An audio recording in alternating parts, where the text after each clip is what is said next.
Coucou les amis, je sais que vous allez bien. On se retrouve encore aujourd'hui pour une nouvelle vidéo sur la médiumnité. Alors, il y a beaucoup de personnes qui me demandent, mais pourquoi as-tu choisi d'être médium? Pourquoi ce choix? Alors, j'ai décidé à en faire cette vidéo. Alors, moi, j'ai découvert tout simplement la médiumnité. C'est ce que l'on appelle les gens qui sont intermédiaires des deux mondes, et sensibles et capables de pouvoir capter les choses que beaucoup ne captent pas. Alors, pour moi, cette chose m'est tombée dessus les derniers jours où j'ai vu mon père avant qu'il ne décède, parce que dans la salle, il y avait une prière intense. Je me ferais qui est pasteur, j'ai un monsieur qui prie très très bien. Et là, ce jour, il y avait des transes dans la salle à l'hôpital de CNHU. Et là, pour moi, ma transe était les mêmes. C'était les mains qui picotaient énormément, qui me faisaient très très mal. Et juste après l'arrêt du prière, je me suis sentie bien. Et qu'est-ce que j'ai pu faire? Je suis sortie après l'enterrement et tout. Et là, je suis allée voir un médecin et pour lui expliquer ce qui s'est passé. Alors, ce médecin me faisait comprendre qu'en réalité, que nous avions un nerf ici qui s'appelle le nerf carpien et qu'il va falloir l'opérer en fait. Et que c'est ce nerf qui également peut faire que je puisse avoir ces genres de ressenti. Et j'ai dit, et quand j'ai fermé cette porte, en fait, je me suis juste demandé tout simplement au ciel, tout simplement au grand médecin divin, et que c'était lui qui faisait moi mon diagnostic, et qu'allait-il dire?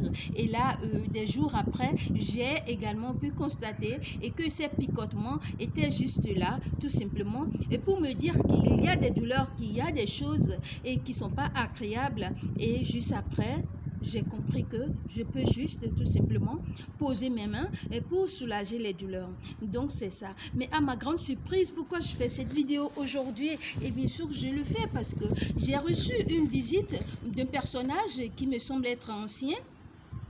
Et quand il est venu, je lui ai demandé « Et qui es-tu » Et là, il me faisait comprendre qu'il est Don Ignace de Loyola et que il sait que j'ai la possibilité tout simplement d'aider et de soulager avec mes mains, et que si j'aimerais tout simplement l'aide des médecins du ciel, alors il va falloir prendre 0 centime. Et j'ai dit, qu'est-ce qu'il me dit?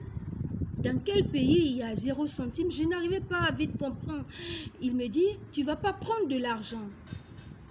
Tu ne prendras absolument rien.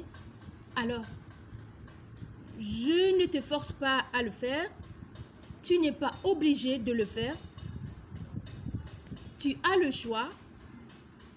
Et par contre, et si tu acceptes de pouvoir le faire, alors tu peux me faire signe. Il y a les médecins du ciel qui sont là et qui aident les personnes sur terre à pouvoir se guérir. Et si tu vraiment acceptes, alors fais-nous signe. J'ai dit, mais moi, je fais ma séance à 10 000 francs, la séance. Et là, un être que je ne connais pas et qui vient me voir me dire, Estelle, tu prends 0 centime. Je ne sais pas quoi dire. Je ne sais pas quel choix faire. Vraiment, je suis embarrassée, tout simplement de sa venue. Je crois que je vais juste commencer par voir ce personnage pour savoir en réalité ce qu'il veut de moi. Et si je vais le faire, je ferai encore une autre vidéo. Et bien sûr, pour